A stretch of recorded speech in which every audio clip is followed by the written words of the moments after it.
Bueno, buenas tardes a todos, a todas. Estamos en esta segunda clase de este curso que siempre llamamos Arquitectura Legal, que hacemos un repaso por muchos temas de asesoramiento legal en nuestra profesión.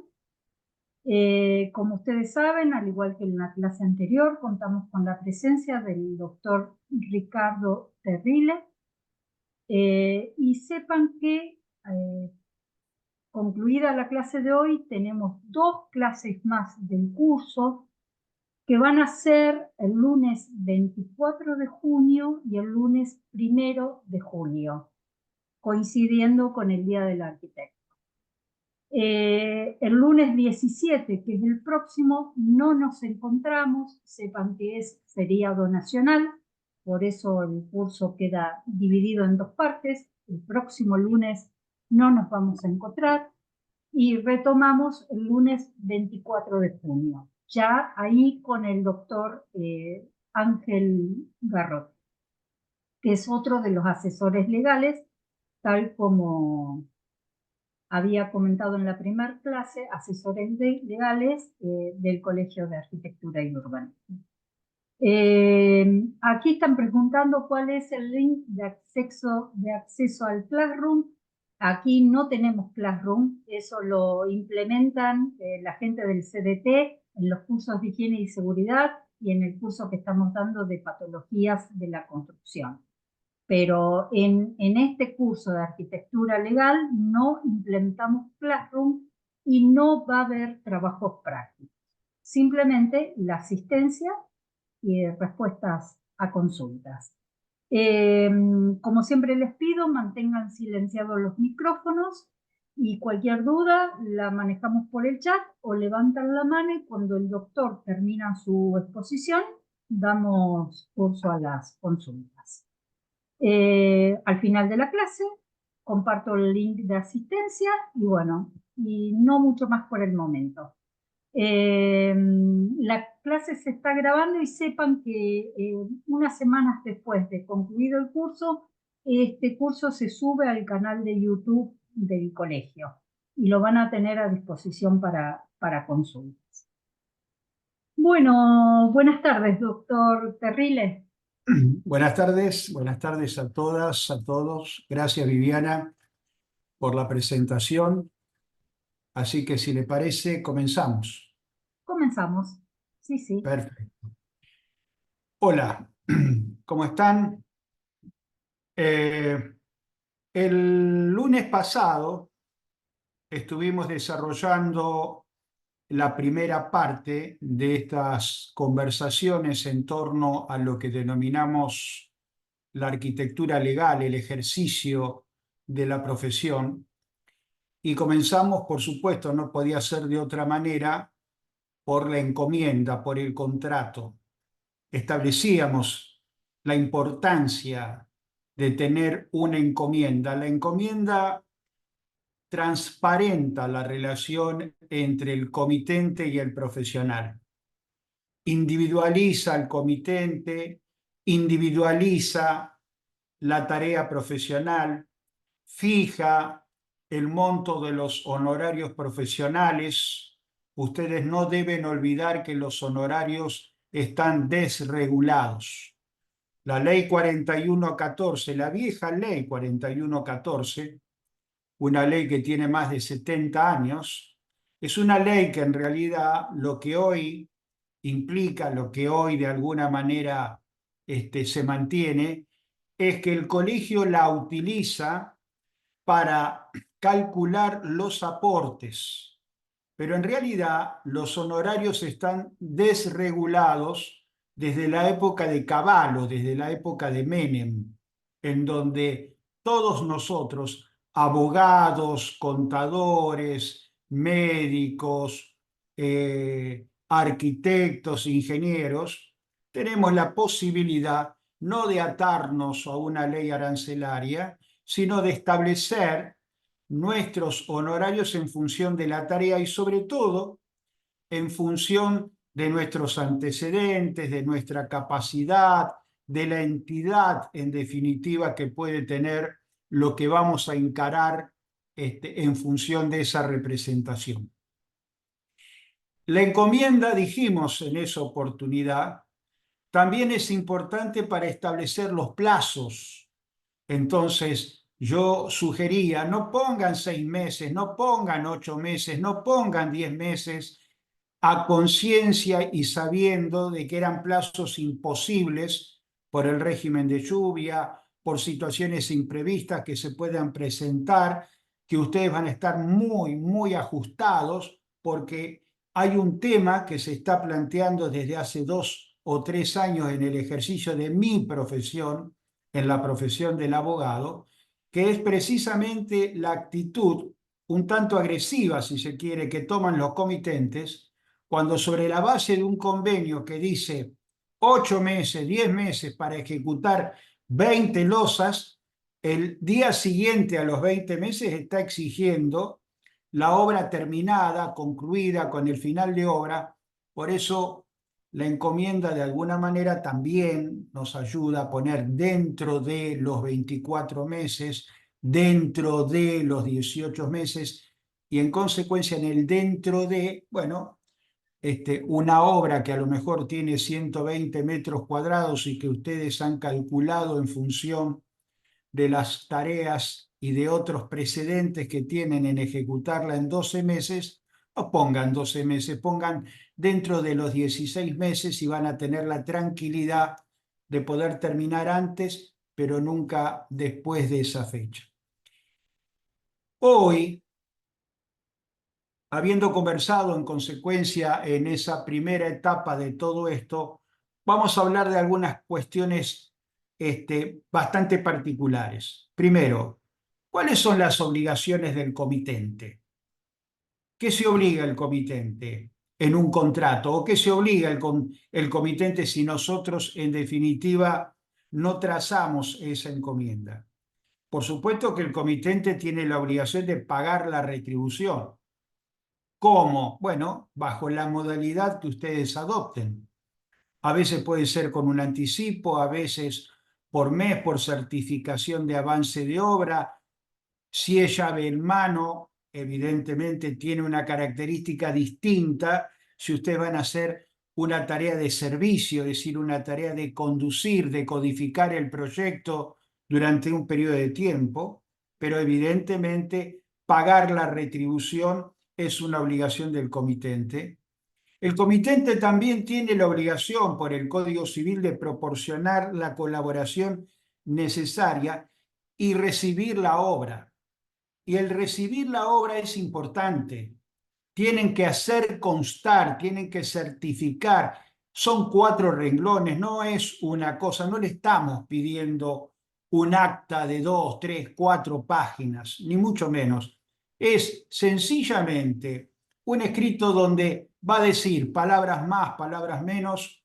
En el día de la fecha recibí del arquitecto fulano de tal, matrícula tal, la obra ubicada en tal lugar, cuya avisación se hizo bajo el número tal, con permiso de edificación número tal, que la recibo de conformidad y al pie firma el comitente. ¿Es importante? Por supuesto que sí. Yo le diría que es muy importante. ¿Por qué razón?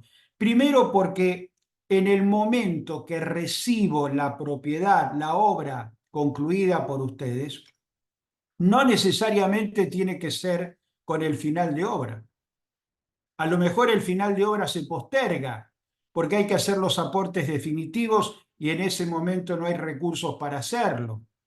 Pero lo importante, si ustedes van a tener 3 años de responsabilidad por vicios ocultos, que se empiece a contar desde ahora, desde el momento que ellos empiezan a habitarla o al menos a recibir la propiedad. Y eso empieza a contarse a partir del acta que ustedes suscriben recepcionando la obra.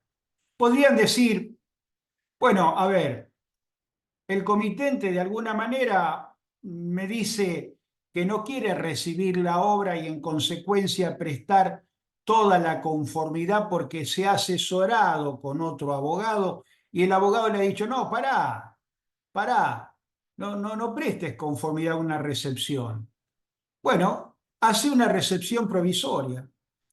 es decir, que recibe provisoriamente y por el plazo de 60 días, de 90 días, a partir del cual, transcurrido esos 60 o 90 días, deberán suscribir un acta definitiva y vos en ese plazo de 60 o 90 días estás en contacto con el comitente para que el comitente te vaya diciendo cómo se comporta el edificio, cómo de alguna manera el producto, la obra, la mercadería, en definitiva, que ustedes pusieron en la obra, bueno, tiene un comportamiento que en el uso, bueno, puede de alguna manera generarse. Hay oficios que ustedes a lo mejor no lo han controlado adecuadamente, plomería, carpintería, a veces el carpintero pone una madera lacada que no sabemos en definitiva si está bien o mal estacionada.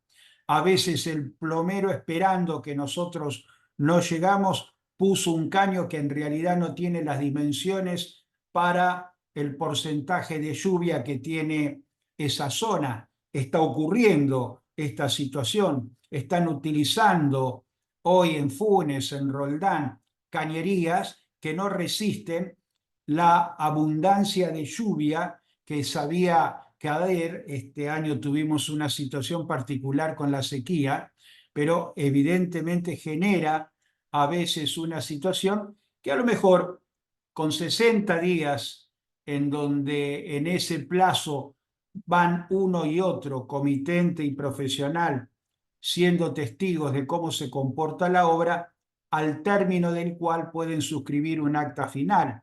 O puede que no, puede que digan automáticamente transcurridos 60 días corridos o 60 días hábiles que culmina tal fecha, la recepción será definitiva y a partir de esa recepción definitiva, ustedes en definitiva, perdón por la redundancia, ustedes van a tener el acta, que se empieza a contar 3 años frente a los vicios ocultos de responsabilidad, 5 años frente a los vicios burdos que la obra puede presentar y 10 años si es una obra que implicó ruina parcial o ruina total, y eso está más que nada relacionado si ustedes han firmado el cálculo de estructura. ¿Quién aporta los bienes necesarios para la ejecución de la obra? Bueno, el Código Civil en realidad, si tiene que poner una cabeza, dice: los bienes necesarios para la ejecución de la obra son obligaciones del comitente o si es llave en mano, por supuesto, son ajenas al comitente. Muchas veces me preguntan arquitectos jóvenes, ¿cómo es esto de la representación técnica con administración del comitente? Bueno, significa sin más de que el comitente va a comprar los materiales. Ustedes, porque el comitente compra los materiales, ¿se liberan de la responsabilidad frente al eventual hipotético vicio de los materiales? No. Es una obligación que el Código Civil les impone a los profesionales de la arquitectura. Tienen que verificar la calidad de los materiales. Tienen, en definitiva, que el comitente comprar, pagar los materiales, no es llave en mano. Ustedes no se han obligado a entregar una obra que van a pagar en el 100% y ustedes van a entregar cuando esté terminada. No, es una tarea por administración. Los materiales van a ser adquiridos y pagados por el comitente, pero la obligación de supervisar los materiales es una obligación que tiene el profesional de la arquitectura. Ahora bien, se da, lo dijimos el lunes pasado, se da, es permanente, algunas diferencias que pueden existir entre el comitente y el profesional cuando hay que adoptar, ya sea en grifería, ya sea en sanitario, ya sea con ladrillos vistos, ya sea en definitiva con alguna aporte particular, que empiecen estas situaciones que se suscitan de, che, pará. Esto es muy caro, lo que vos sugerís es fantástico, pero mi presupuesto no da para esta grifería, mi presupuesto no da para este sanitario, mi presupuesto no es para comprar este tipo de ladrillo. Hay un lugar donde venden, es cierto, un ladrillo visto que no está en las mismas condiciones que este, es cierto, tiene más sal que este, pero ¿sabés qué? El presupuesto mío no me alcanza para aquel, pero sí me alcanza para este. Frente a estas disyuntivas que siempre aparecen en la obra, no se olviden, el libro de obra electrónico. Lo dijimos la semana pasada. La posibilidad de que ustedes tengan un contrato donde cada una de las partes, propietario por un lado, profesional por el otro, a la par que denuncian sus respectivos domicilios físicos, la arquitecta va a denunciar su domicilio profesional, tienen que denunciar también y las partes se deben reconocer recíprocamente el domicilio electrónico. Entonces, en ese domicilio electrónico que cada una de las partes se denuncian recíprocamente, van a consensuar, van a concentrar todas las comunicaciones que yo, arquitecto, voy a tener con mi comitente, todas. ¿Desde cuándo? Desde el anteproyecto, desde antes, si en algún momento antes del anteproyecto estuvimos conversando, comunicándonos y de alguna manera pautando lo que iba a ser el futuro contrato o encomienda. Entonces ustedes tienen almacenado en un buzón, que yo le voy a poner concretamente como arquitecto el nombre del propietario, Rodríguez Pereira. En Rodríguez Pereira yo voy a almacenar en ese buzón de mi correo electrónico todos los antecedentes, toda la comunicación que intercambié con el comitente. Pero el correo electrónico, si ustedes quieren, el libro de obra electrónico no es válido si no existe una encomienda, si no existe un contrato donde las dos partes, propietario y profesional, estamos consensuando que vamos a hacer un libro de obra electrónico y que en ese libro de obra electrónico vamos a incorporar todas nuestras comunicaciones. Entonces ustedes me podrán decir, ¿y para qué? Para documentar las conversaciones que tenemos, para comentar las diferencias que hemos tenido en el proceso constructivo acerca de un material o de otro. Sí, porque eso es plena prueba en un proceso judicial. Y lo que ustedes evidentemente a veces dejan pasar y subestiman es que si yo en un momento determinado estoy conviniendo un contrato con ustedes, ahora yo soy el propietario, ustedes son mi profesional, esa propiedad cuando se termina, esa propiedad cuando se concluye, esa propiedad cuando tiene el final de obra y dentro del plazo de la garantía y de la responsabilidad que ustedes tienen establecido, yo no me la quedo, la vendo a un tercero que se llama Jaime. Y este Jaime, cuando ingresa, va a ver algunas cuestiones que evidentemente empiezan a aflorar a poco que empiece la etapa de la vivencia en la obra, y va a empezar a plantear cuestiones que, si las tenemos acreditadas en un buzón, por más que el ex propietario, ex comitente, se haya ido a Europa, nosotros lo vamos a tener documentado en un correo electrónico y es plena prueba. Es muy importante, la responsabilidad es muy importante. Cuídenla, presérvenla. Es un ejercicio maravilloso la arquitectura y no puede ser que todo proceso le genere una tensión. La tensión se genera cuando no tienen contrato.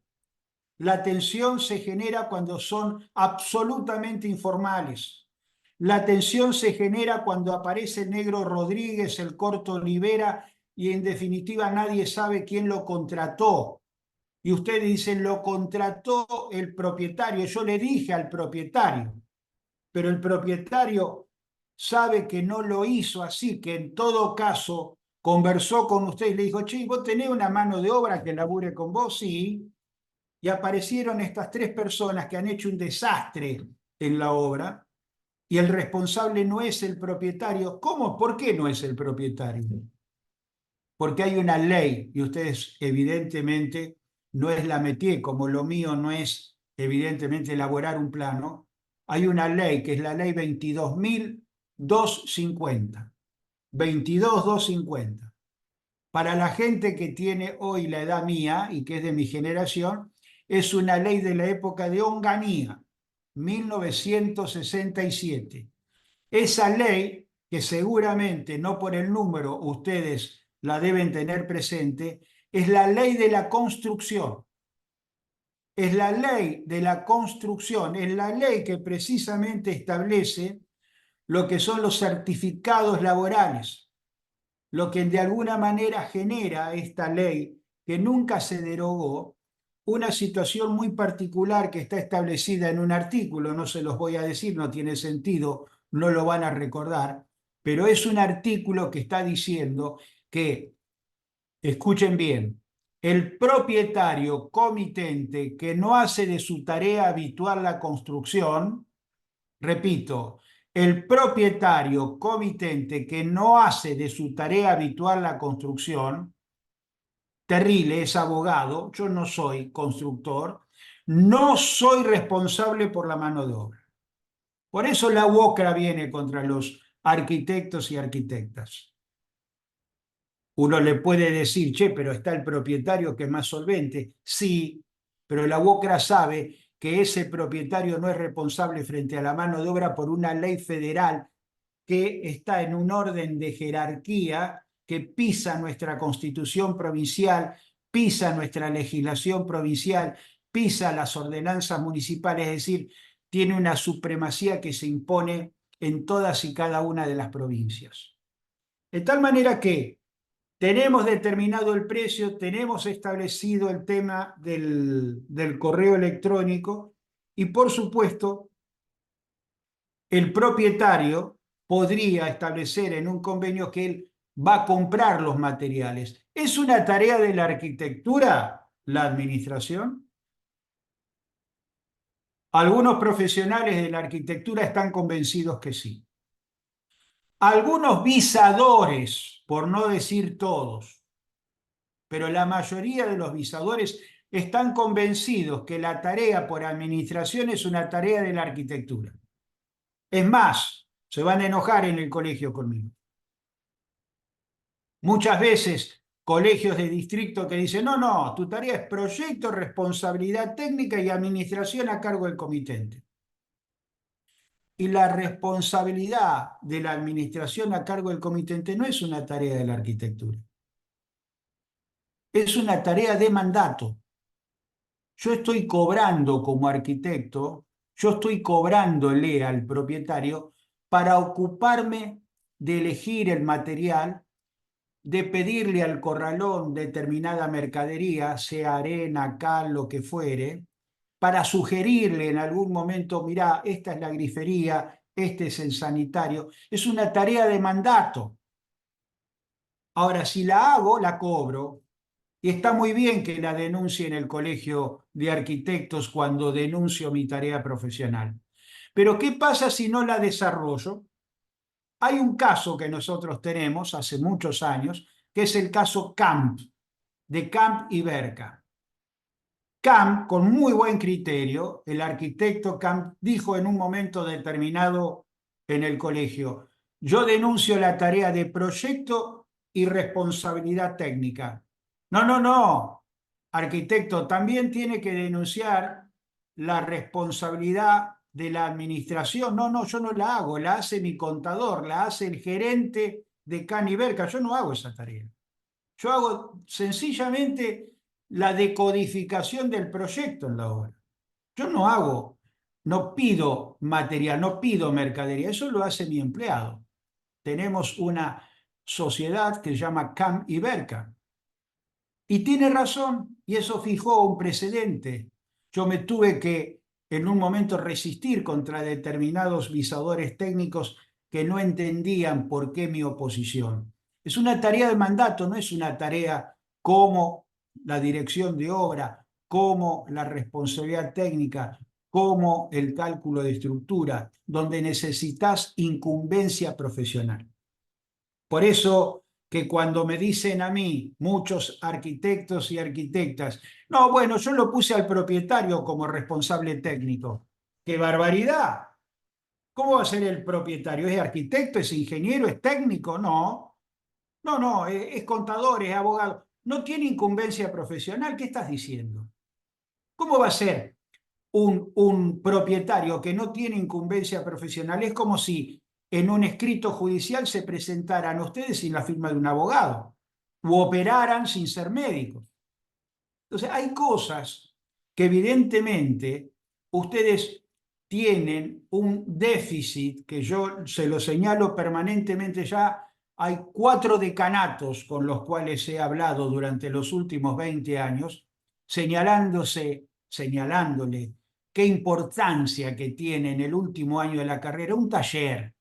El colegio le ha ofrecido la posibilidad que con Garrote demos el taller gratuitamente para precisamente plantear estas cuestiones que son trascendentes y que no vengan como vienen, tan distorsionadas, sin especificar cuestiones que hacen precisamente a lo jurídico.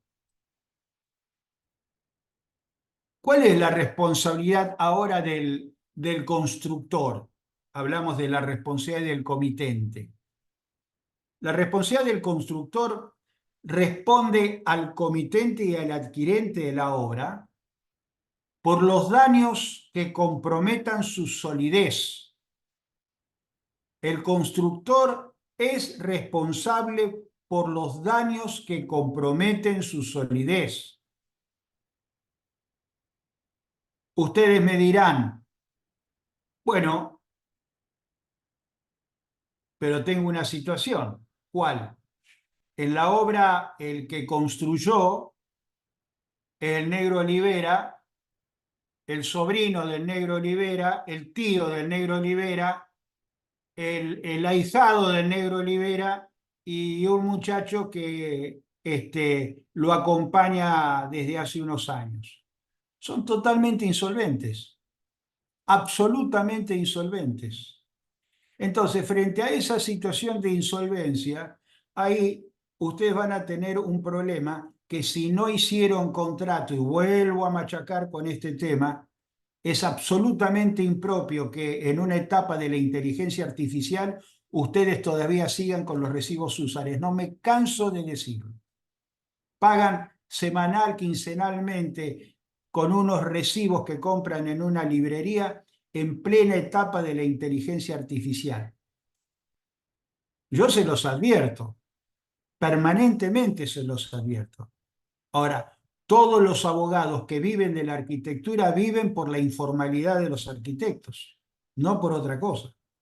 Y si ustedes se avienen a ser formales, todo esto se elimina. El Colegio de Arquitectos está decidido a ilustrar, y por eso estos cursos de capacitación, y por eso ahora cada vez que se matriculan los recientes arquitectos y arquitectas, fomentamos este tipo de cursos para que de alguna manera entendamos de que es una obra de riesgo y en consecuencia como obra de riesgo y con los valores que tiene, es imperioso documentar la obra.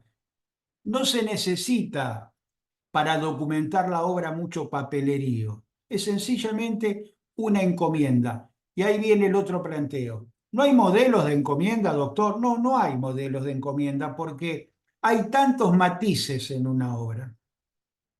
A veces el comitente se pone en constructor, pero usted me dijo que el constructor no era responsable. No, a menos que lo hagamos responsable por contrato. Si nosotros lo hacemos responsable en un contrato y le decimos, usted, comitente, tiene la obligación de contratarlo a las 3 personas que van a actuar de albañiles, usted va a contratar todos los oficios, Yo le voy a presentar a fulano, a mengano o a sultano, que es el carpintero, el gasista, el plomero, pero usted va a hacer contrato, no el convenio consensuado de que te pago y hace la changa, no, un contrato donde ustedes puedan el día de mañana valerse de ese documento para decir, yo no contraté, porque la ley, si no existe constancia documental, pone la cabeza ¿en quién? En el profesional de la arquitectura. ¿Por qué? Porque el Código Civil, que es una ley federal, dicen que ustedes tienen que saber, tienen que conocer, así como nosotros conocemos el derecho y no nos podemos eximir diciendo no conozco el derecho, ustedes no pueden desconocer el reglamento de edificación de la ciudad o de la comuna o del municipio donde estén trabajando. Los plazos de prescripción se cuentan a partir de la aceptación de la obra.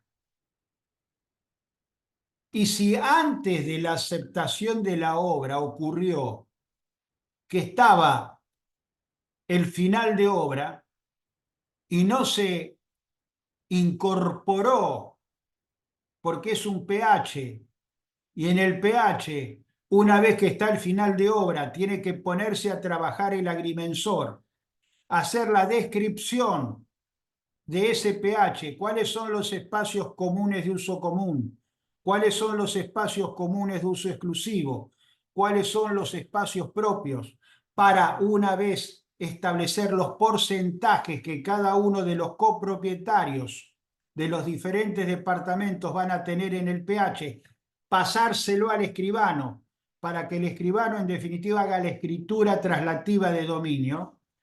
Todo eso pasó en 4, 5, 6 meses y estaba el final de obra. Yo sostengo que la responsabilidad de ustedes no empieza a partir del momento que la habitan, sino desde el momento en que el comitente, el administrador fiduciario, la sociedad anónima, la entidad en definitiva que los contrató, el sujeto o los sujetos que lo contrataron individualmente aceptan la recepción de la obra o está el final de obra como consecuencia de todo eso.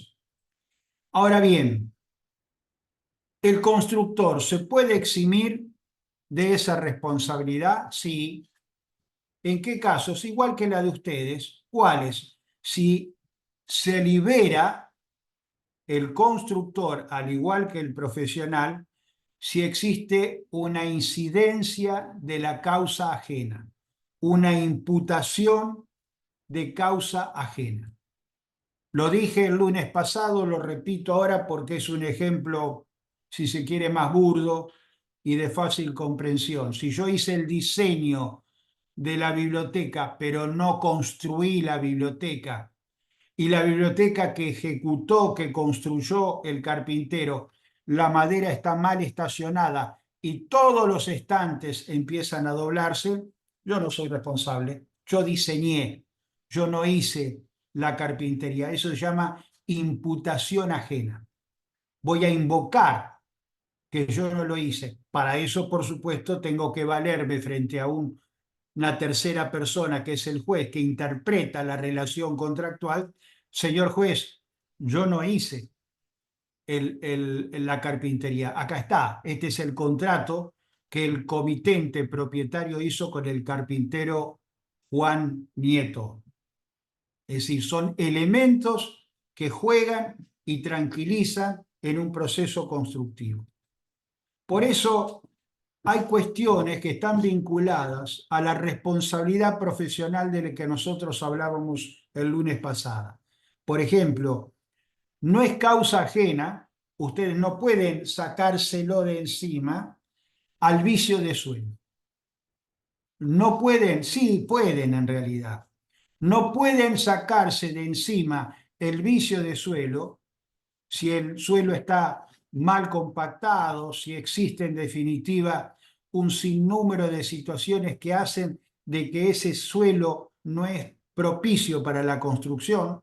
Creo que decíamos el lunes pasado un suelo que había sido originariamente de una estación de servicio y habían estado subterráneamente escondidos tanques de combustible. El suelo estaba erosionado y en consecuencia no era un suelo propicio para edificar tiempo después. Entonces el vicio de suelo no es un eximente, a menos que hagan el estudio de suelo. Y si hacen el estudio de suelo, el responsable será el que hace ese estudio, pero no ustedes. Está ocurriendo, les advierto, está ocurriendo en muchos barrios cerrados, en muchos, no en pocos, en muchos, donde la mala compactación del suelo, donde todo ese movimiento de tierra al trazar las calles, al subdividir, al generar la urbanización de esos barrios, están generando muchos problemas y propiedades que empiezan a flaquear al poco tiempo, y la responsabilidad entonces es de una postura que también adoptan muchos profesionales de la arquitectura. Firman los cálculos de estructura sin hacerlos. Tienen un ingeniero amigo, lo elabora el ingeniero y en definitiva, por ahorrarse unos pesos, toman una responsabilidad. No sean tontos. Ustedes tienen una responsabilidad por 3 años por vicio oculto y por 5 años por vicio redimitorio. Ahí termina la responsabilidad de ustedes. 5 años. Tienen que convivir con esa responsabilidad. Ustedes me podrán decir, ¿y los 10 años? Los 10 años es cuando hacen el cálculo de estructura. Si son matemáticos, si les gustan los números, si hacen bien los cálculos de estructura, no hay ninguna duda, fírmenlo. Pero si saben dibujar y estudiaron arquitectura porque saben dibujar, y les encanta dibujar y les encanta proyectar, pero no fueron muy afines con matemática en el secundario, dáselo a un ingeniero que se gane la changa, lo pase por el colegio de ingenieros y que en definitiva haga el cálculo de estructura, y ustedes se ahorran 5 años de responsabilidad. Y durante los primeros 5 años, porque ustedes no van a firmar entonces el cálculo de estructura y van a tener esa responsabilidad de 5 años nada más, hagan manual de mantenimiento, un manual de mantenimiento. Yo les dije el lunes pasado, hay 2 libros que escribí sobre arquitectura legal, uno que se llama Croquis Normativos, otro que es más reciente, del año pasado, que se empezó a distribuir este año, se llama Libro de Obra. En ambos libros yo hablo del manual de mantenimiento. Hagan un manual de mantenimiento. Un manual de mantenimiento cuyo modelo lo he incorporado, lo he digitalizado, si se quiere, tanto en croquis normativos como en libro de obra. En el momento que recepcionan en esa acta de 4 renglones, hago constar que le entrego un manual de mantenimiento. Y por ese manual de mantenimiento que copié en algún momento de un manual de mantenimiento que me dieron cuando compré mi auto, ustedes tienen, el primer año van a ir a la obra, la van a vigilar a la obra, van a revisar, van a dar de alguna manera un relevamiento de la obra, van a ver cómo están las impermeabilizaciones, van a controlar cómo y de qué manera se comportan las aberturas y van comunicándose, están en contacto, no se divorcian, no se separan de una obra durante esos 5 años, de tal manera que no va a ocurrir nunca, si hacen eso, que ustedes llegan al 5.º año cuando la obra esté en terapia intensiva y que tengan que hacerse de responsabilidades que han generado y se han sucedido y se han acrecentado durante los últimos 5 años sin que ustedes tuvieran novedad alguna. ¿Cómo se contrata? Bueno, no hay un modelo de contrato. Ustedes podrían hacer un contrato de obra. En un contrato de obra ustedes se están obligando por el todo. ¿Soy responsable en un contrato de obra? Por supuesto, de todo. Vos te obligás a ejecutar una propiedad de 150 metros cuadrados de acuerdo a una serie de modelos que exhibís y que el comitente acepta uno de esos modelos y vos te estás comprometiendo a entregarle una obra, la obra terminada, la obra finiquitada. Te estás haciendo del material, de los cálculos de estructura, te estás haciendo cargo del diseño, te estás haciendo cargo de la mano de obra, te estás haciendo cargo de los oficios, etcétera, etcétera, etcétera. Ahora, un contrato de obra es distinto de lo que llamamos contrato de servicio.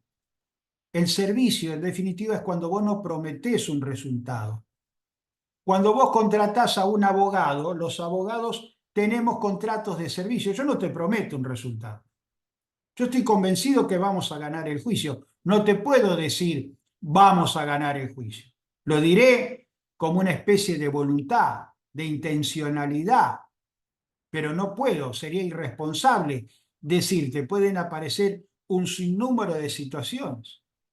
Cuando ustedes son contratados como profesionales para ejecutar la responsabilidad técnica, ustedes en definitiva no tienen más que incertidumbre. ¿Cómo se va a comportar los materiales? ¿Cómo se va a comportar los albañiles? ¿Va a haber huelga? ¿Va a haber medida de fuerza? ¿Se implicará una hiperinflación que va a implicar qué cosa? Una situación insalvable, abandonar la obra en un 60%, esencialmente es la responsabilidad técnica o la dirección de obra, son, insisto, tareas que no prometen un resultado. Ponen toda su capacidad, toda su idoneidad, todos sus antecedentes, todo lo que de alguna manera lo convocó al comitente a elegirlos, pero no están prometiendo un resultado porque no es llave en mano. Lo que es llave en mano es el proyecto, porque cuando un comitente les pide a ustedes un proyecto y van elaborando anteproyectos y en algún momento después del cuarto anteproyecto terminan consolidando entre el comitente y ustedes la elaboración de un proyecto, el proyecto es un contrato de obra. Ustedes han prometido un resultado y entregan un resultado. ¿Cuál es el resultado? El proyecto, nada menos que el proyecto. Ese es un contrato de obra. El contrato de servicios puede hacerse con o sin provisión de materiales. ¿Quién va a aportar los materiales? ¿Lo va a aportar el comitente? Bueno, ahí aparece entonces esta otra tarea de mandato, como les digo yo, la tarea de elaborar la responsabilidad técnica bajo la administración del comitente. ¿De quién es el terreno? Van a tener que consignarlo. ¿Es del comitente? ¿Es del fideicomiso? No es lo mismo, ¿eh? Una cosa que el terreno sea del fideicomiso y otra cosa que el terreno sea de Terrile, que como integrante del fideicomiso lo ofreció como capital, pero esa propiedad que es en realidad ahora del fideicomiso porque entregué en propiedad al fideicomiso como parte de mi capital, de mi aporte, todavía en el registro está inscripta a nombre de Terrile. ¿Y quién le dice que el día de mañana ese administrador del fideicomiso a lo mejor consolida ese terreno a nombre del fideicomiso si Terrile en realidad es un deudor serial que tiene medidas de embargos e inhibiciones que le impiden transferir oportunamente al fideicomiso esos bienes? Son todas cosas que los escribanos supervisan, afortunadamente, y en este complexo de arquitectos, escribanos, abogados, etcétera, se van elaborando ese tipo, pero ustedes tienen que elaborar un contrato y frente al contrato tienen que determinar quién es el propietario. Bueno, el propietario es Juan, un amigo casado con María, y la propiedad cuando la propiedad la compraron cuando, bueno, creo que fue con el primero o segundo hijo, que compraron la propiedad. Entonces es ganancial. Sí, creo que sí, que es ganancial. Bueno, la propiedad entonces es de los dos, no es de uno. El contrato lo tienen que firmar los dos, no lo tiene que firmar uno, es un bien ganancial. Ah, segundo caso que se puede presentar. ¿Dónde estás haciendo la obra? La estoy haciendo en un PH. ¿Es un aviso de obra? No, no. No es cambiar las baldosas, no, no es cambiar los sanitarios, no. Es un trabajo más enjundioso. Estoy en realidad trabajando en un piso de un departamento de 10 losas.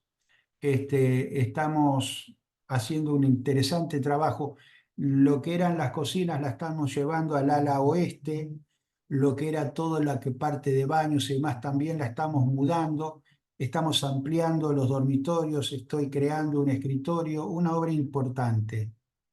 ¿Y hablaron con el consorcio? No, pero ahí hay espacios comunes de uso común. El lobby de ingreso, por ejemplo. Ah, y hay espacios comunes de uso exclusivo, los balcones.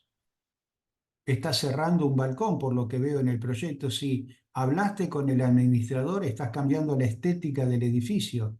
Eso es un espacio común de uso exclusivo, no podés cerrarlo. Es más, no podés poner el toldo rojo si todos son toldos azules. ¿Cómo que no podés? Estás en un PH. Estas cosas son importantes que ustedes lo sepan. Cuando se entra en un PH y van a hacer un aviso de obra, no hay problema. Pero cuando se entra en un PH y van a hacer una remodelación que en cierta manera le genera a todos ustedes, a todas ustedes, el hecho de encarar y en cierta forma involucrarse en espacios comunes de uso común, los lobbies de ingreso, la terraza, en espacios comunes de uso exclusivo, como pueden ser los halls, los balcones. Hay necesidad de que empiece el propietario a tomar conciencia que no está viviendo en una vivienda en Fisherton individual o en una casa individualmente considerada. No, está en un PH, en una propiedad horizontal. Es dueña de un pedazo, de una porción de espacios comunes de uso exclusivo y de espacios propios. Tiene que hablar con el consorcio, tiene que hablar con el administrador. ¿En qué horario van a trabajar los empleados? ¿Cuándo van a sacar los materiales? ¿A dónde van a colocar, en definitiva, lo residual de la obra? Entonces, el código de edificación es imprescindible que lo conozcan. Hay muchos arquitectos, es increíble, que no conocen el código de edificación. El código de edificación está estableciendo condenas y sanciones muy severas para todo el trabajo antirreglamentario. Está realmente preocupada la municipalidad y también preocupado el colegio de muchas obras que se están haciendo sin permiso, sin ningún tipo de permiso, en negro. Y después entonces vienen las regularizaciones de obra. Las regularizaciones de obra son abusos que muchos profesionales de la arquitectura cometen y como se repiten estos profesionales y en realidad se dedican a regularizaciones de obras que ellos en un momento determinado hicieron y que ahora parecen como que no tuvieron control profesional, ha movilizado al colegio a poner coto a esto. Mañana tenemos una reunión con el municipio y les aseguro que se va a poner muy duro el municipio con estas situaciones. El que avisa no traiciona. Pero, en definitiva, muchos arquitectas y arquitectos están adoptando esta metodología en detrimento de quienes cumplen los imperativos legales y se ajustan a esos imperativos. La contratación puede hacerse, decía, con o sin provisión de materiales. Eso lo definen, en definitiva, en un contrato. En terreno del comitente o de un tercero, a veces puede ocurrir. En algunas sociedades de responsabilidad limitada. Si nada se combinó, si no hay encomienda profesional, si no surge en definitiva de las conversaciones o de las pautas, se interpreta, de acuerdo al Código Civil, que el contratista proveyó los materiales. No piensa que el material los proveyó el comitente. Claro que Para eso, para liberarse de la provisión de los materiales, el propietario debería acreditar que pagó los materiales y el contratista, a su vez, si lo quieren hacer responsable, puede eximirse probando que nunca en el corralón él pagó, sino que el que pagó los materiales fue el comitente.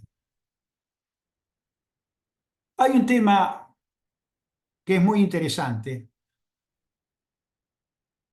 que tiene que ver con una figura que en el Código Civil de Vélez Sarsfield aparecía como inmodificable.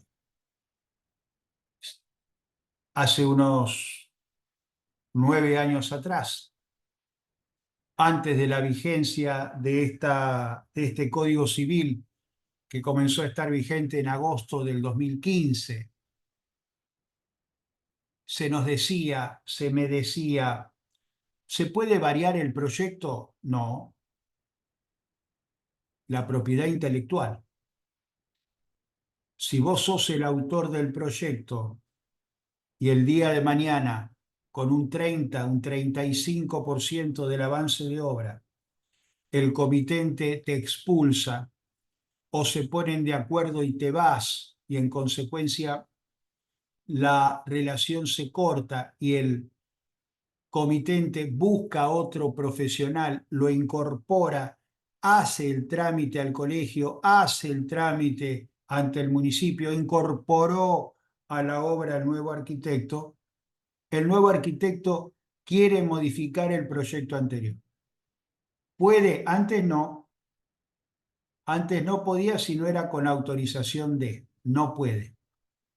Ahora, fíjense, el constructor y el responsable técnico de la obra no pueden variar, repito, no pueden variar el proyecto que aceptó el comitente, excepto, acá viene la excepción, Código Civil, excepto que las modificaciones sean necesarias para ejecutar la obra conforme, dice el Código Civil, estoy leyendo el Código Civil, a las reglas del arte y no hubiesen sido previstas al momento de la contratación. Repito, el principio es: no se puede modificar el proyecto excepto que las modificaciones sean necesarias, es decir, imprescindibles para ejecutar la obra conforme a las reglas del arte y no hubiesen sido previstas al momento de la contratación. Un ejemplo burdo, absolutamente burdo y pequeño. Lo dije el lunes pasado, lo repito ahora, porque es un ejemplo de alguna manera que interpretan todos. Abro la puerta del baño y golpea contra el lavatorio.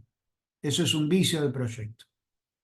Si yo estoy ejecutando la obra y verifico eso, lo puedo corregir. Ahora, el tema está cuando esa modificación del proyecto no pasa por una cuestión menor, sino que tiene una entidad que evidentemente la hace importante. Primero, estamos frente a una modificación del proyecto donde soy el proyectista, impulsé la aprobación del proyecto, el propietario le confió la responsabilidad técnica a otro arquitecto distinto del proyectista.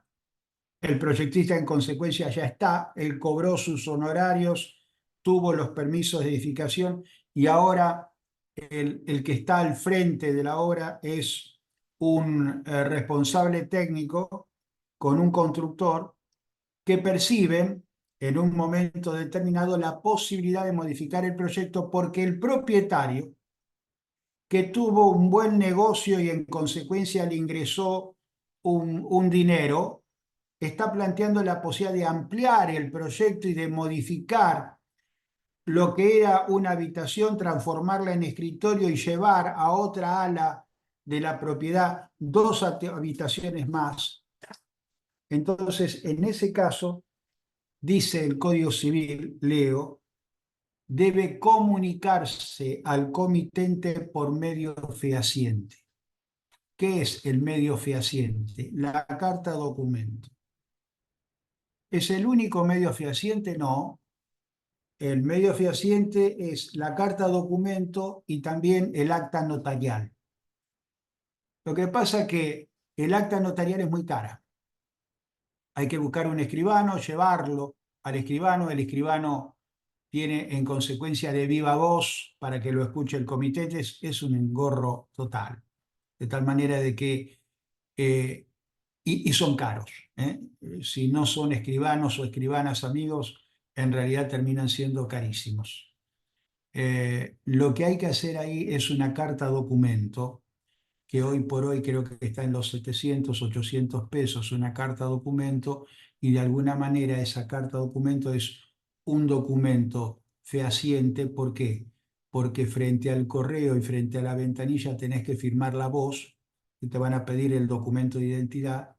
Y cuando el cartero va al destinatario, el destinatario en consecuencia va a recibir de esa carta documento, y si no está, va a dejar un aviso el correo, la va a reservar por 5 días en el correo, a expensas de que puedas ir a retirar esa carta documento de acuerdo al recibo que te hemos dejado, etcétera, etcétera. Entonces, en una comunicación fehaciente, el comitente, si va a introducir una modificación, debe indicarle el profesional a cargo de la responsabilidad técnica el costo estimado de la modificación. El costo estimado. Si el costo estimado implica, escuchen bien, un aumento superior a la quinta parte del precio pactado con el comitente,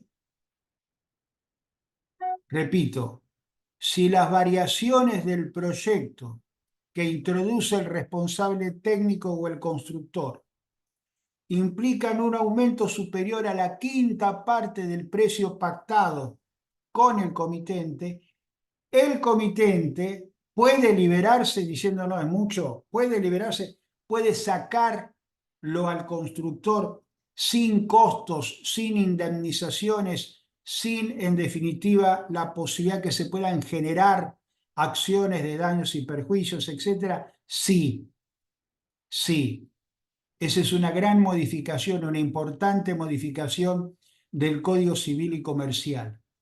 Las variaciones que implican un aumento superior a la quinta parte del precio pactado con el comitente, el comitente puede extinguirlo comunicando su decisión dentro de un plazo de 10 días de haber conocido dicha modificación. Otro tema que es permanente en vuestras consultas es una situación que se está planteando desde siempre. Desisten de la encomienda profesional. A veces porque se van al exterior y en consecuencia tienen proyectos de vida que hacen necesario cerrar un capítulo en su ejercicio profesional. Otras veces porque la relación comitente-profesional es imposible de sobrellevar. El comitente se enoja, el profesional también se enoja, el encono ya es una cosa superlativa y en definitiva un día se rompe, ya sea con una expulsión, ya sea con una carta documento, ya sea de la forma que ustedes imaginen. Entonces aparece la consulta del profesional diciendo, me voy de la obra, ¿qué tengo que hacer? Bueno, acá viene una cuestión que voy a tratar de ser muy claro, porque se puede presentar si no se ha presentado antes, y hay que dar estos pasos. No hay otra manera de resolver una situación de este tipo si no es cumpliendo estos pasos. Primero, pongámonos de acuerdo en algo que el Código Civil confunde. Primero pongámonos de acuerdo con algo que el Código Civil confunde. Cuando yo digo resolución unilateral, ya sea es el comitente el que expulsa al profesional o el profesional que se va de la obra, yo denomino resolución. La resolución es unilateral. Cuando hay acuerdo en retirarse, cuando comitente y profesional se ponen de acuerdo, se dan la mano y se retiran con un avance de obra determinado que va a implicar necesariamente que venga otro profesional a cumplir el porcentaje de obra faltante, a ese acuerdo yo lo llamo rescisión, no resolución. La resolución es unilateral. La rescisión es de común acuerdo. Imaginemos una resolución. El comitente llega a la obra, no le gusta cómo está quedando, se pelea con el profesional, no se pusieron de acuerdo en algunos costos, no se pusieron de acuerdo en algunos materiales que hay que incorporar, no me avisaste, no me dijiste, no puedo hacer, ahora me vas a retrasar la obra, me trajiste un albañil que no sirve para nada, etcétera, etcétera. El profesional viene y me dice, ¿qué hago? Primero que nada, ¿la obra está abierta o está vallada? No está abierta. Hacete una constatación notarial. Constatación notarial, sí. Buscá un escribano o una escribana, andá a la obra y hacete una constatación fotográfica. ¿Qué avance de obra tenés?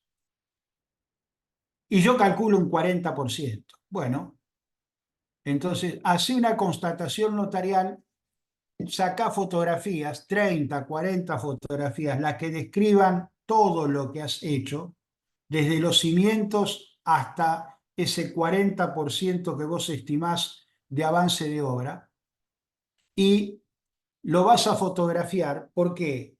Porque como va a entrar otro profesional con seguridad, o no, ya vamos a hablar de esto, vos tenés el documento fehaciente, notarialmente consagrado. El escribano es el único profesional que da fe pública. Ni los abogados, ni los arquitectos, ni los ingenieros, ni el escribano es el único que da fe pública. Alguna vez lo intentaron los agrimensores, dar fe pública en función de la superficie. Che, están vendiendo un campo de 100 hectáreas cuando en realidad tiene 96. Le sacaron 4 hectáreas por un camino rural que ensancharon y no podemos hacer, no damos fe pública de eso, es cierto, no dan fe pública a los agrimensores. El escribano sí da fe pública. Entonces, lo primero que tienen que hacer es una constatación notarial fotográfica con el escribano o la escribana y dicen, saco foto, este es el 40%. Se va a describir en el acta notarial cuál es, en definitiva, el avance de obra que hicieron, y con esa constatación notarial ya hecha, van a retirar, y el escribano va a consignar que retiran el cartel de obra. Retírenlo al cartel de obra. Lo dejan, no, no lo dejes, porque siguen trabajando con el cartel de obra y el inspector no sabe lo que en definitiva vos sabés. Y piensa que hay un profesional a cargo, pero está trabajando el negro Olivera, con el Corto Rodríguez. ¿Y quién más? No, nadie más. Están trabajando 2 albañiles que contrató el comitente enojado con el arquitecto y trata de alguna manera de avanzar como puede con estos 2 albañiles. Y todo lo que está sumando, si ustedes no lo hubieran constatado, terminan siendo ustedes responsables. Entonces, hacen la constatación fotográfica. Van a la municipalidad y van a ir al colegio, pero antes van a mandar una carta documento al comitente diciendo que frente a la decisión, escuchen bien esto, es muy importante, le van a pedir al comitente que ratifique o rectifique la decisión, la voluntad de resolver la encomienda profesional. Le exijo en el plazo perentorio de 5 días que ratifique o rectifique la decisión verbal que implicó la resolución contractual que usted mantuvo conmigo por la obra ubicada en tal lugar, permiso de edificación número tal, visación número tal. Si el comitente contesta diciendo sí, es cierto, está resuelta el contrato, no lo quiero volver a ver más, listo, ustedes tienen documentada la resolución, no la rescisión, la resolución. No, no me contestó. Pasaron ya 10, 12 días y no me contestó. El Código Civil ahora dice, frente a la obligación de expedirse, guardar silencio significa consentimiento. Tiene la obligación de expedirse. La obligación de expedirse implica, insisto, que si no contesta, se tiene por cierto lo que yo estoy diciendo. Tengo acreditada la resolución. Me voy al colegio y con una nota que presento en el colegio estoy diciendo, señores del colegio, en la avisación del proyecto y representación técnica de la obra ubicada en tal lugar, cuyo comitente es mengano de tal, le comunico y acompaño copia de la carta documento. Yo no soy más el profesional a cargo de esa obra y denuncio un 40% del avance de obra. ¿Es importante denunciar ese avance de obra? Sí. Primero, porque de alguna manera ustedes lo tienen acreditado con el acta notarial, pero los aportes van a ser por un 40% del avance de obra.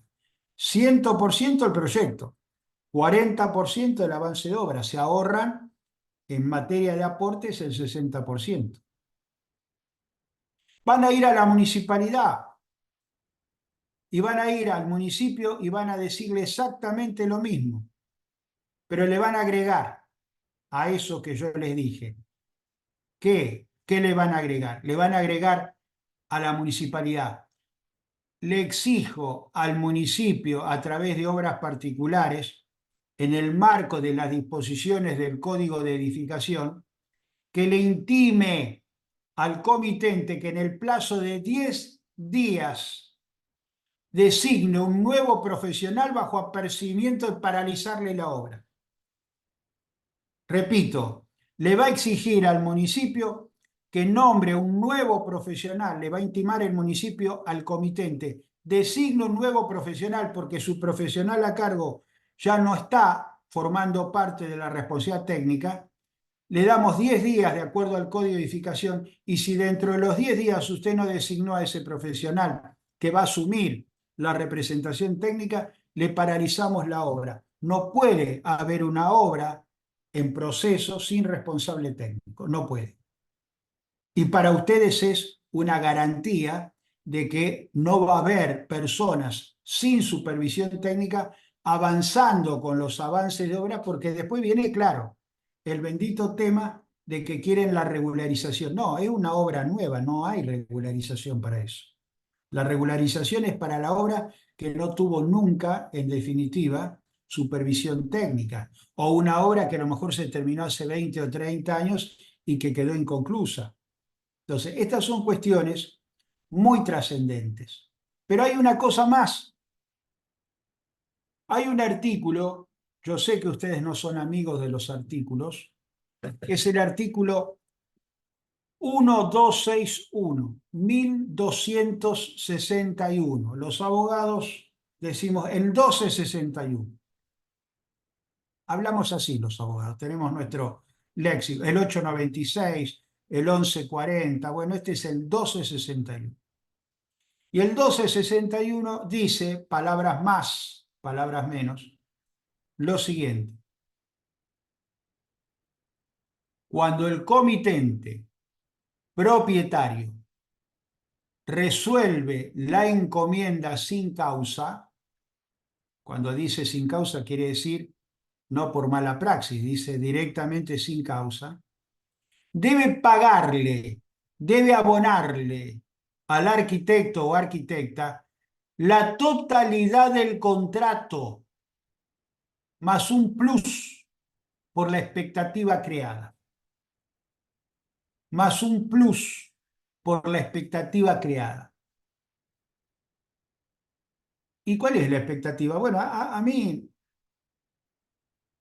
me servía en ese barrio cerrado tener el cartel de obra, encarar un proyecto que gustaba y que supiera que ese proyecto era mío.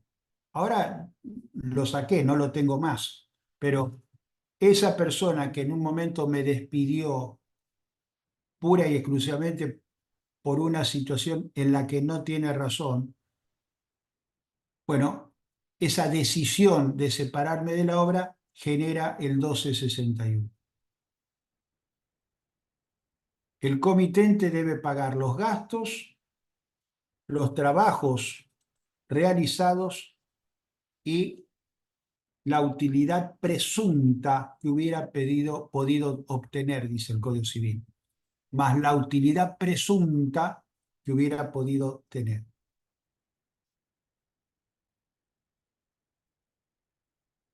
Y si la obra o la continuación de la obra se hace imposible por causa que no es imputable a ninguna de las partes, eso es una situación que ustedes dirán, no tenemos en esta región, pero podría darse un terremoto en zonas cuyanas, podría darse en algunos casos sobre el río inundaciones. Expresamente el Código Civil dice, si la ejecución de una obra o su continuación se hace imposible por causas no imputables a ninguna de las partes, el contrato se extingue. ¿Eso entre quién? Entre comitente y profesional. Y el contratista que ejecutó, imaginemos un 30, un 35% hasta la inundación, tiene derecho a obtener una compensación equitativa por la tarea efectuada. ¿Equitativa? ¿Qué es equitativa? Si no se ponen de acuerdo en lo equitativo, el juez deberá fijarlo. Deberán presentarse judicialmente, no necesariamente en forma conjunta, puede ser en forma separada, y el juez estimará, probablemente con la intervención de peritos, lo equitativo.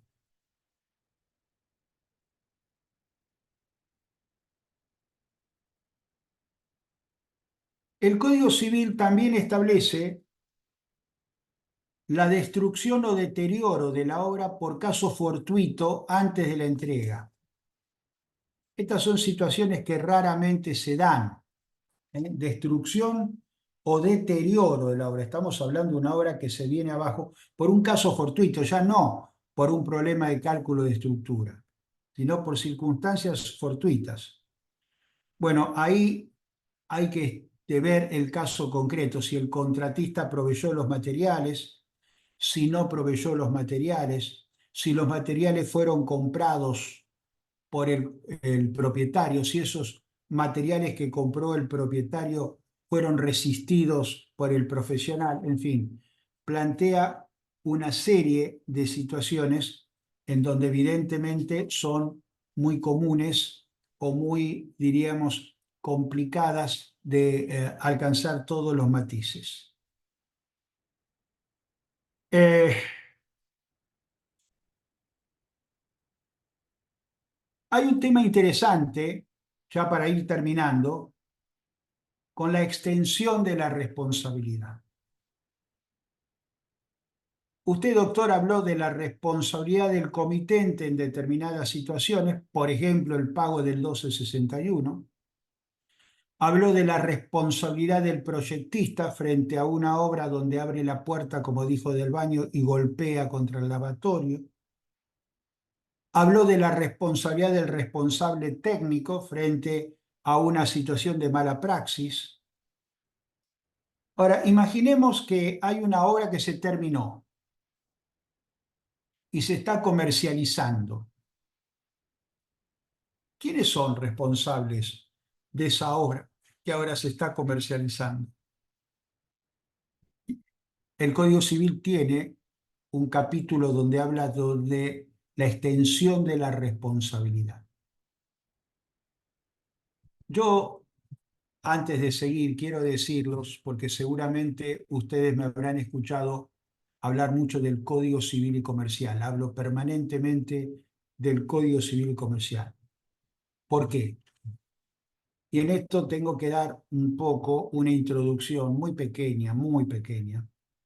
Yo soy profesor de Derecho Constitucional en la Facultad de Derecho en la Universidad Pública y enseño supremacía constitucional. Hay un artículo en nuestra Constitución que es el 31 que dice: esta Constitución, las leyes que en su consecuencia se dicten y los tratados con las potencias extranjeras son la ley suprema de la nación.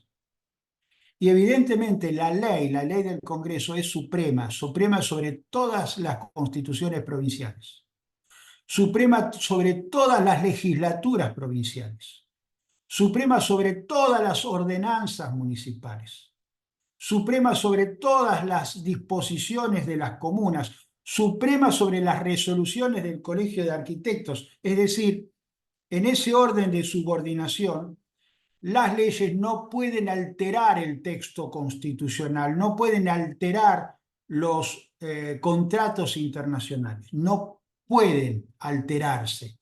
Y en ese sentido, cuando el Código Civil, sancionado en agosto del 2015, saca al Código de Vélez-Sarsfield para incorporar otra norma mucho, mucho más vigente, mucho más actual, mucho más realista. Entonces piensen que el Código Civil de Vélez-Sarsfield, sancionado en la época de Sarmiento, en 1869, hablaba de una responsabilidad genérica de todos ustedes de 10 años. Y en el 2014 ustedes con todo derecho me decían: ¿pero cómo 10 años? ¿Somos responsables 10 años por un piso durlo, por una puerta placa? Es una locura. Bueno, hoy evidentemente eso se ha cambiado y en consecuencia también aparecen los grados de responsabilidad. Dice el código: según la causa del daño, el responsable puede ser el subcontratista. Hay subcontratos que en definitiva ejercen, ejecutan una determinada tarea y tienen un grado de responsabilidad. El proyectista, cuando el vicio está en el proyecto, hay vicios del proyecto, permanentemente hay vicios del proyecto. ¿Se pueden enmendar? Sí, ya dijimos que sí, se pueden enmendar, pero eso no significa que no existan. Hay una cuestión que es la responsabilidad del director de obra. Ojo, que el director de obra no es el responsable técnico. Ustedes, ignoro la razón, presumo cuál puede ser, pero el director de obra no es el responsable técnico. El responsable técnico tampoco es el director de obra. Son dos cosas completamente diferentes. El director de obra, para que lo entiendan bien de acuerdo a la ley, es el proyectista que procura ejecutar la obra conforme al proyecto. Ustedes me dirán: bueno, pero el responsable técnico también. Sí, pero el responsable técnico es el responsable del vicio de suelo, de los vicios materiales, del vicio de la mala praxis, etc. El director de obra, el director de obra, bien digo, no tiene esa responsabilidad porque en definitiva lo que hace es dirigir esa obra, dirigir el proyecto. Si ustedes me dicen decodificar el proyecto, pero no se involucra en la obra, no se involucra con los albañiles. Ahora, en una obra de Plan Procrear, en una obra de 40, 50, 60 metros cuadrados, firman como director de obra. Firman: yo soy director de obra. Bien, ¿quién es el conductor técnico? No, no hay, son ustedes. ¿Cómo? Sí. No puede haber escuchen bien, no puede haber una obra que no tenga responsable técnico. No puede, no cabe, no existe ninguna posibilidad que un abogado, perdón, que un particular presente un escrito, una demanda, por ejemplo, sin firma de un abogado. Bueno, no puede haber una obra sin responsable técnico. Pero si ustedes firman de puño y letra como director de obra y no hay responsable técnico, ustedes para la ley son conductores técnicos. Pero yo firmé de puño y letra, acá está. Firmé de puño y letra, yo soy director B, director de obra, sí. ¿Quién es el conductor técnico? No hay, es usted. Ténganlo presente. Ignoro por qué razón salen de la facultad y confunden a tal punto que cumplen la representación técnica en la obra, pero en vez de poner responsable técnico, ponen director. Bueno, ahora ya lo saben. No son lo mismo. Y creo que algo de eso hablamos la semana pasada. También en la urbanización hay responsabilidades. Y también es responsable toda persona que vende una obra, ya sea cuando la ha construido o ha hecho construir si esa actividad es habitual.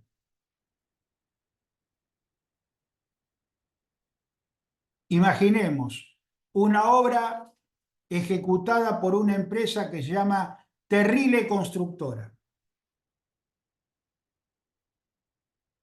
Terrile contrató al arquitecto, contrató al proyectista, contrató al responsable técnico. Terrile no es arquitecto, es constructor. Tiene una empresa constructora y en la construcción tiene dos técnicos, un arquitecto y un ingeniero civil que le hacen cálculo de estructura. ¿Quiénes son los responsables de esa obra cuando se vende? Por supuesto, el arquitecto, el ingeniero, es decir, los profesionales involucrados con la construcción, pero también Terrile. ¿Por qué? Porque hace de esa actividad su profesión habitual, es constructor. Distinto es el caso que yo mencionaba antes, el caso donde Terrile en una propiedad individual contrataba y aparecía como constructor cuando en realidad soy abogado, no soy constructor. En ese caso no soy responsable. Eso está expresamente establecido en el Código Civil. Y dejo para esta última parte el bendito tema de los honorarios profesionales. Los honorarios profesionales no involucran los aportes, queridísimos y nunca bien ponderados arquitectos y arquitectas. Tienen la convicción de que los honorarios se integran a los aportes. No. Los aportes son aportes a la previsión y a la salud, a la previsión social y a la salud que ustedes en definitiva tienen. Son aportes que ustedes le deben a la caja por estar matriculados. Ahora, ¿cuándo el comitente es responsable de pagar vuestros aportes? Cuando en el contrato, en la encomienda, yo señalo, mis honorarios profesionales son tantos pesos, con más los aportes a las respectivas cajas a cargo del comitente. Ah, entonces sí. Ahora bien, lo hice así, lo puse como acabo de decirles. Puse una cláusula donde yo cobro X cantidad de pesos de honorarios más la obligación del comitente de pagar los aportes a las cajas en forma definitiva, al empezar y al concluir la obra para obtener el permiso de edificación. El comitente no paga. Yo soy responsable frente al colegio de las cajas o puedo decir, no, miren el contrato, es el comitente. No, el comitente es responsable ante mí, yo puedo ir contra el comitente, pero para las cajas sigo siendo yo, profesional, el responsable de los aportes. Ahora, claro, si no lo tengo establecido y todo fue verbal, y ahora el comitente entró en una nebulosa y no se acuerda que dijo eso, bueno, ustedes van a tener que pagar y no van a poder repetir contra el comitente. Pero insisto, el tema de los honorarios son honorarios y los aportes son obligaciones que ustedes personalmente tienen, a menos que lo establezcan, reitero, en una encomienda de trabajo.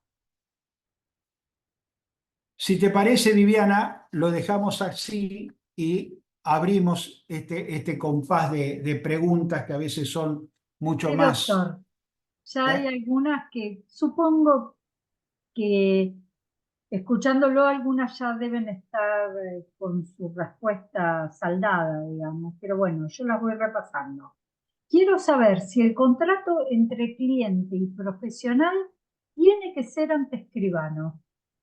No, no. Da fe pública el escribano, sí, pero no. No necesariamente.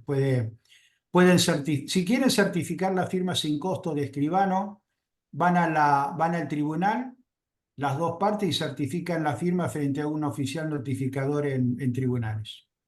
Y si tienen firmado privadamente con el comitente, tampoco, no hay ningún problema. Eso sí, si van a firmar esa encomienda, cerciórense que el que firme sea el comitente, ¿no? Bien. Después hay alguien que pedía por el libro que se pasó en PDF en la clase pasada, que ya se lo pasaron, creo que es Bueno, normativo.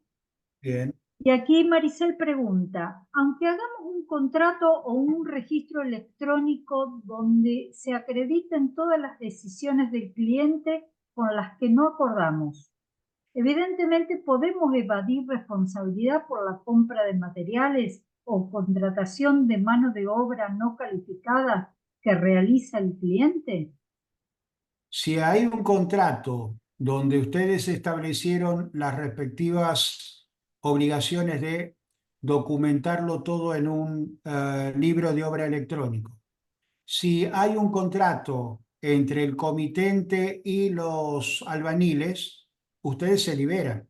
Ahora, si eso lo dejaron establecido en el contrato y nunca se cercioraron cuando empezaron la obra, que el contrato entre el comitente y los albaniles nunca existió, ustedes terminan siendo los responsables. No verificaron y terminan siendo responsables. Queda claro.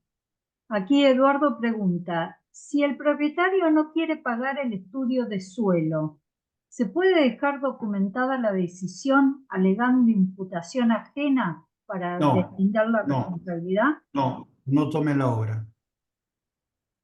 Lo lamento, no la tomen. No es eximente eso.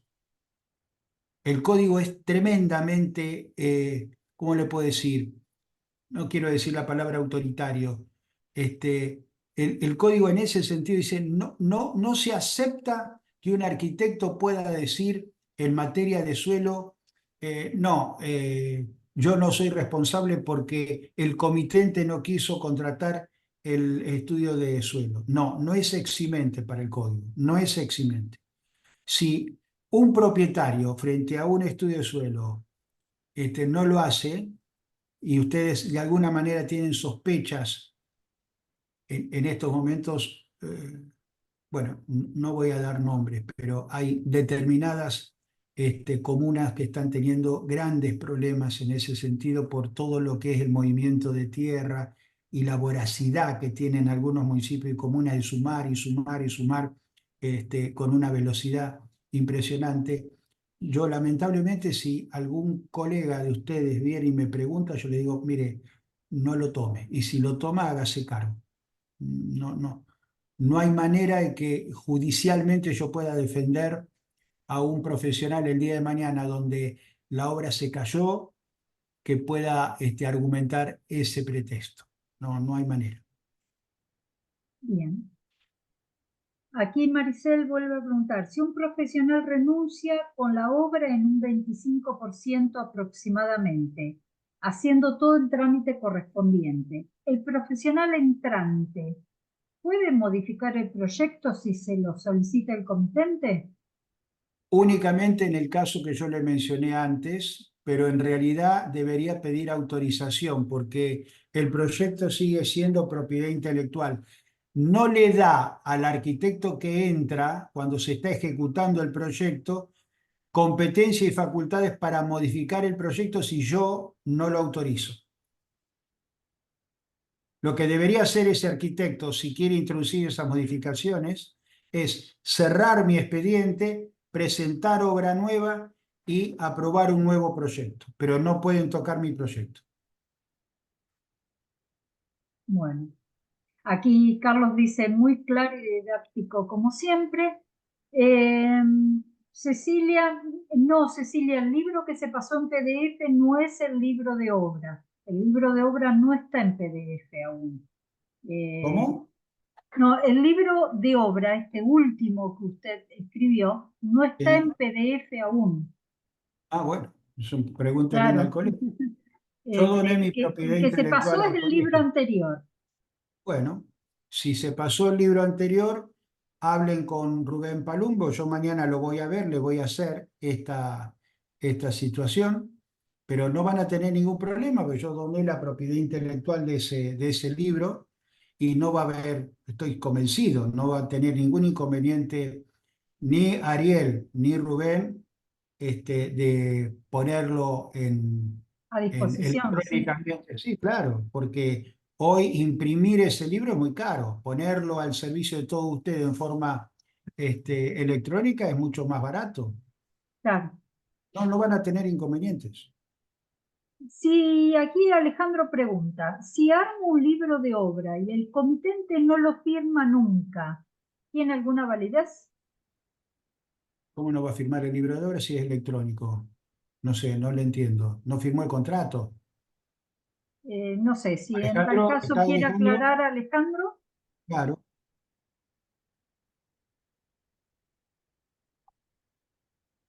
a ver, no sé. Ah, si fuese en Ah, papel esta sí, juez pregunta, en Alejandro. papel. Bueno, no, entonces, si no se firmó el contrato y el libro de obra en definitiva no se firma, el libro de obra, entonces evidentemente no tiene ningún valor.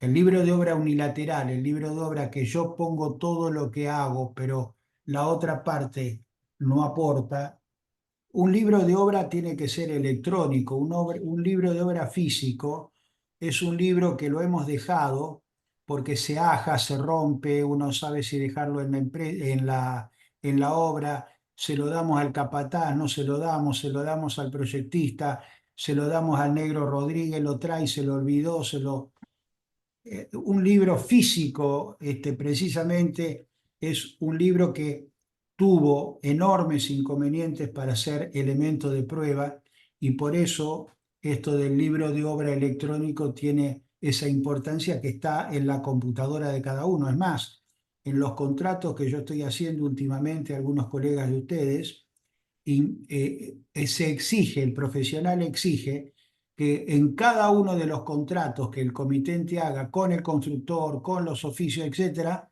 incorporen los respectivos correos electrónicos a ese libro de obra. De tal manera que el libro de obra ya no es más un- una combinación de comunicaciones entre el comitente y el profesional, sino que se involucran todos los sujetos que están dentro de la obra. Bien. Aquí María Victoria hace una pregunta que no sé si es precisamente usted quien puede responderla. Dice, respecto a los honorarios y los aportes, el calculador del colegio diferencia en la liquidación los mismos, ¿no? Los honorarios por un lado, aportes por otro. Cuando se genera la planilla de referencia de honorarios, si es una obra nueva, los honorarios aumentan. Esos honorarios que genera la planilla, ¿incluyen los aportes Pero eso es para o también aporte. se deben discriminar? No, pero esos son horarios, yo les vuelvo a Claro, decir, son ustedes honorarios de referencia. son honorarios de referencia para los aportes. Es decir, los honorarios están desregulados. Entonces, ¿qué pasa con los honorarios? Ustedes tienen una idea equivocada, o la mayoría de ustedes tienen una idea equivocada, que cuando el colegio establece un honorario, lo establece únicamente para calcular el aporte, pero los honorarios están desregulados. Claro, A ver, doctor, pero cuando uno va a la página, ahora el colegio incorporó un botón más, que es un botón verde, que dice calcular honorarios de referencia. Y es un honorario que está un poquito más incrementado que ese honorario con el cual se calculan los aportes. Entonces, uno lo puede usar como no, pero ahora el colegio está dando una opción de un honorario de referencia, lo llama así, que no es un honorario que sea ese y tiene que ser ese. Como están desregulados, cada uno lo puede pero sigue aplicar o no. siendo, bueno, pero sigue siendo Viviana de referencia, no es un Exacto. honorario que a mí me obligue.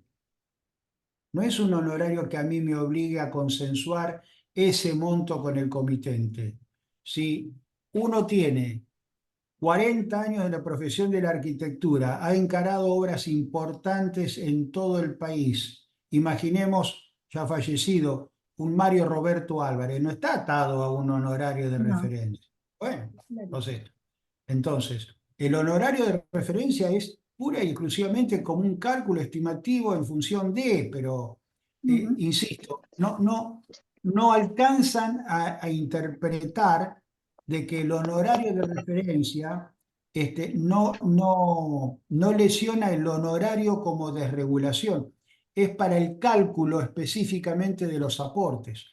Hay, la caja requiere del colegio que haya un honorario de referencia para calcular los aportes, porque si están desregulados, a ver,